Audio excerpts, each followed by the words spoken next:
Hopefully it's a wake-up call.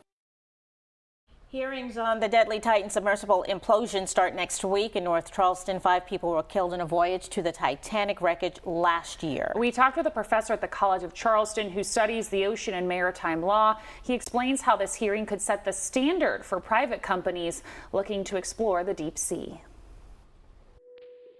The eyes of the world will be on North Charleston as the Coast Guard holds hearings on the deadly Titan submersible implosion.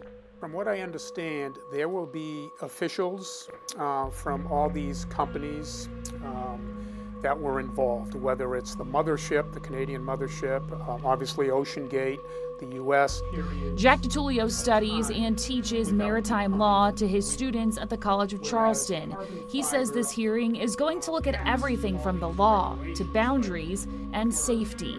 The IMO, the International Maritime Organization, didn't really have set laws at the time.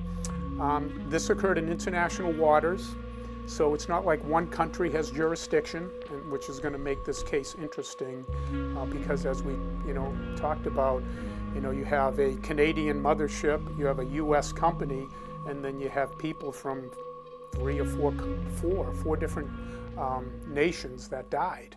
He also says it could have impacts on more than deep sea exploration. Right, every country is responsible for 200 miles, within its coastline, but then you get into international waters, and it really becomes unclear as to what governs nations from exploiting resources. When it comes to safety, he says the substance that the submersibles are made of will also be examined.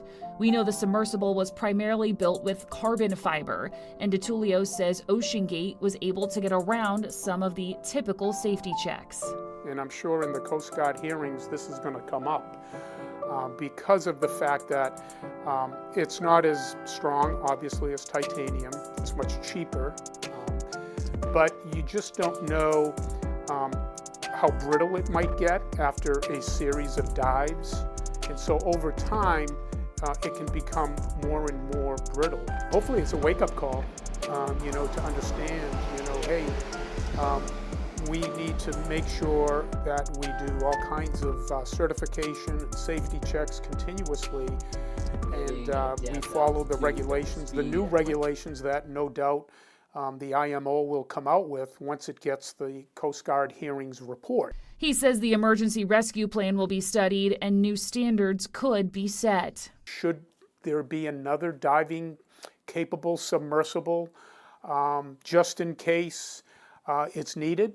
Like, for instance, what if communication was lost or there was a problem with ballast and this submersible was sitting 12,000 feet below the surface with people on board that couldn't get back to the surface, they couldn't communicate, but the hull was intact, right? We would want somehow to be able to rescue them. DiTullio says while this case shocked and horrified the world, it's a moment that will shape history.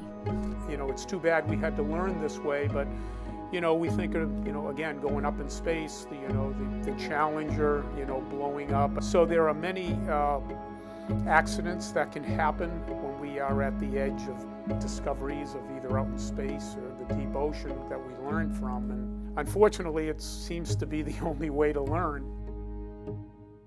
The hearing starts September 16th in North Charleston. News 4 will be there, and we will stream the hearings on our website. The committee has 1 year to submit an investigative report after the hearings.